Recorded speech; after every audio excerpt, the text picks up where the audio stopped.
月之暗面。第7章，超高频。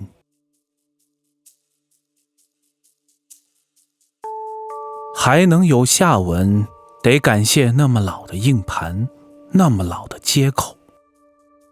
由于学校后来换了电脑，这块硬盘的接口和主板不能匹配，所以没有被格式化再利用，而是被保存了下来。我和那位徐老师费了大概半个小时，才从一大堆早已淘汰的旧硬件中找出了这块沉重的硬盘。05年至08年4年的文件全在这里面。不得不说，正因为这样，我才被允许将硬盘带回去拷贝。但同时，我也为如何找到这样的转接口而头疼。为此，第二天我花了1个下午的时间，才从城北的电脑城淘到了2根需要2次转换的连接线。到家的时候，天已经黑了。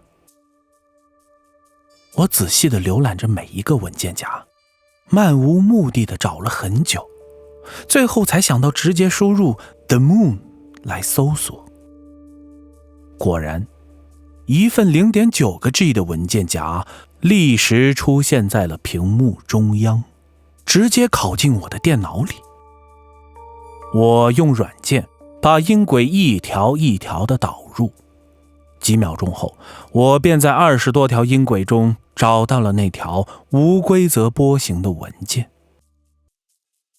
说实话，我突然变得紧张了起来，手心开始冒出冷汗，胸口扑通地跳着，感觉就像要开讲一样，但不知道那到底是害怕还是在期待着什么。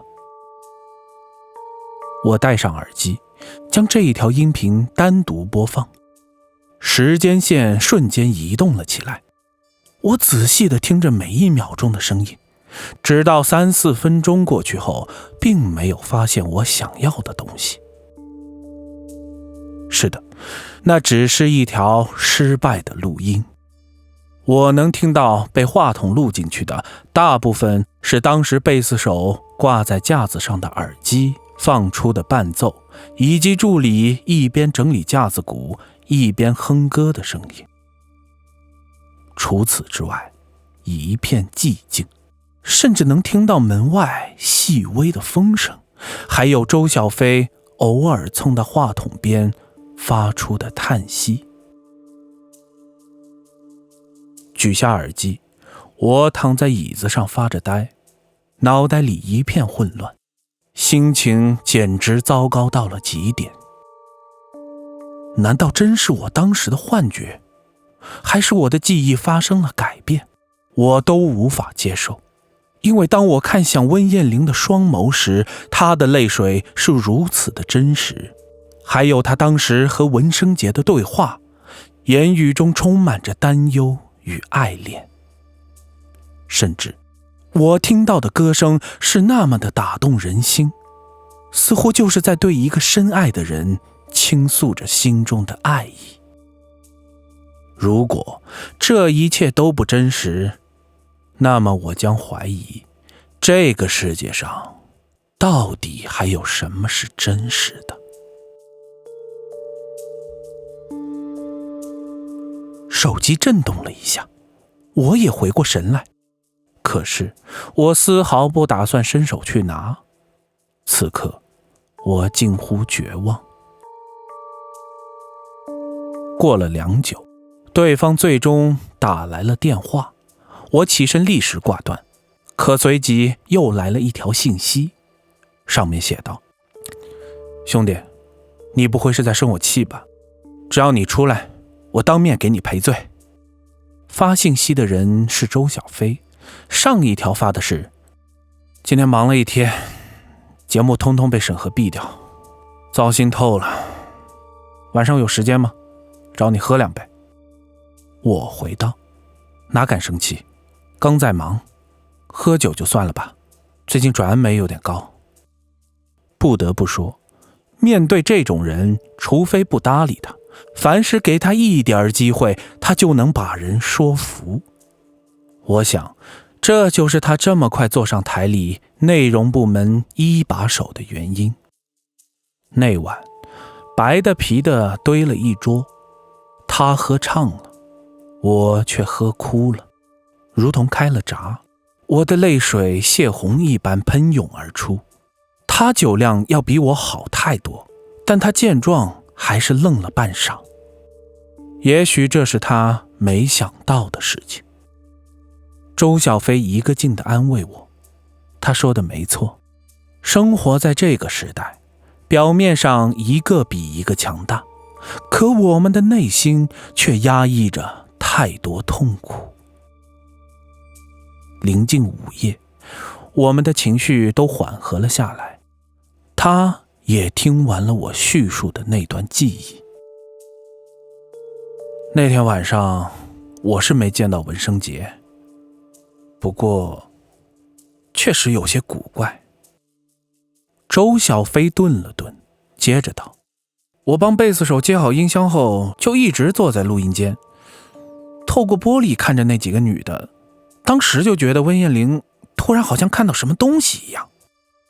说到这里，周小飞皱起了眉头，努力回忆着，而我却突然吓了一跳。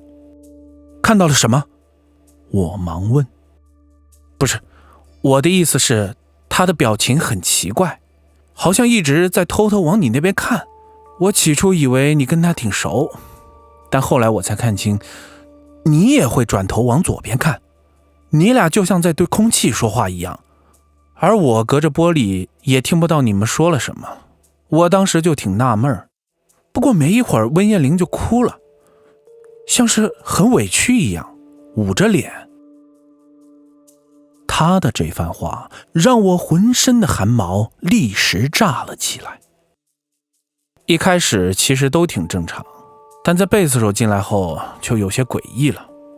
还有你，我记得当时我在跟那几个女的吵架，你也不来帮我，站在门口还嘀咕了好一会儿，直到我叫你，你才像回过神来一样，两眼发懵，居然还让他们到后面去吃东西，真没被你气死。周又道，他的叙述不禁让我感到莫名的恐惧。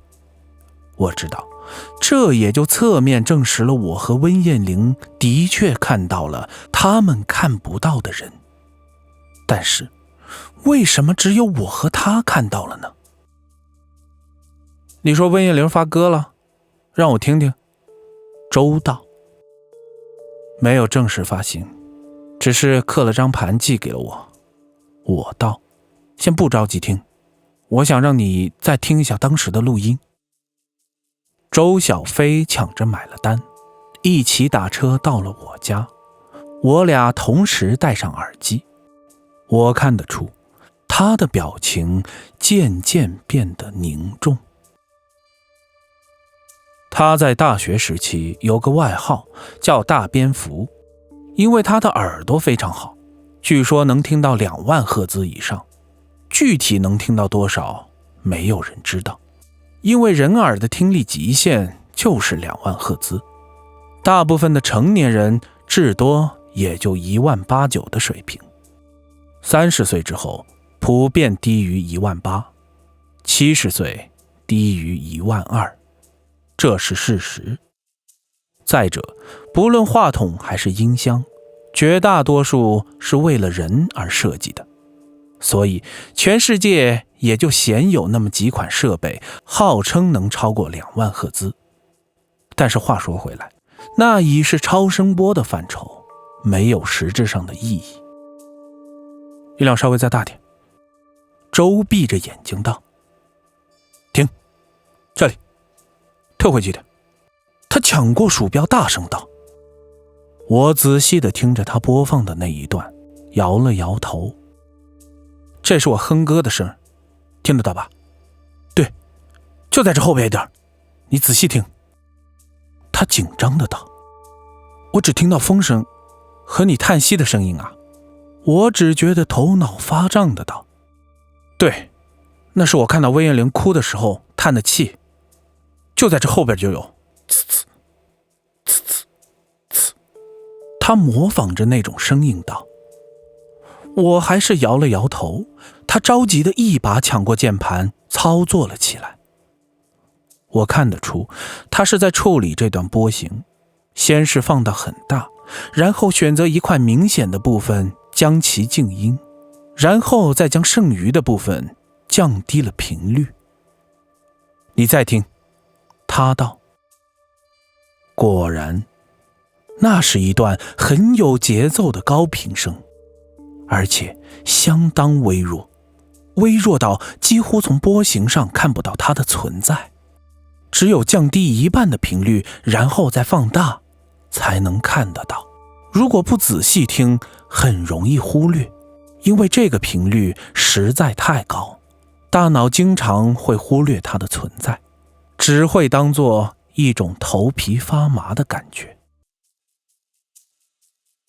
为什么会录到这个声音？设备问题？你当时选的什么话筒？我问道。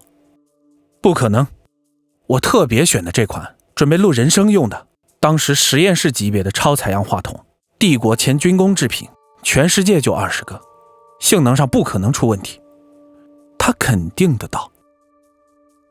接着，我们将其他的音轨逐个检查了一遍，的确没有类似的情况，只有这一条。